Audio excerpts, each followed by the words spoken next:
Hello, sir. Hello, sir. Sir, ano yung tinda mo, sir? Steak po. Yun, no.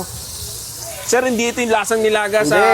Saan ba yun? So, luto na, sir. Ang bilis naman. Opo. Wala pang 2 minutes, luto na to.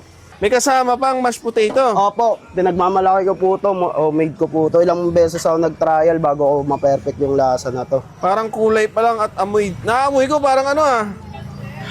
Amoy butter ba to? Oo, Margarine? butter po. Butter yung nilalagay ko po dito. So, ayun na, sir. Opo, ganyan po. Ayun na siya. Pwede ko pa mahawakan, sir? Opo, sige po. So, ganito kadami, sir. 100, ano to, sir? 150. Ayan. Ito na yun, sir. Hindi pa po, meron pa po akong nilalagay dyan, boss.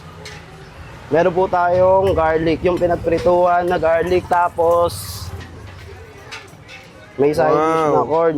Ay, May sweet tapos. corn pa. May kabuti pa. Oo. Ito yung isa sa mga pinagmamalaki ko rin. Yung secret kong gravy, matagal ko nang ginagawa to. Pwede ko ba malaman, sir, yung secret mo? PM kita. Ah. Ito na ang steak dito sa My Steak Corner. Sir, sa mga pupunta, address mo, saka oras na bukas. Matatagpuan po ang Steak Corner at yung price sa may Kagitingan Balagtas, Tondo, Manila. Pwede nyo po ipin ang Negis Eatery.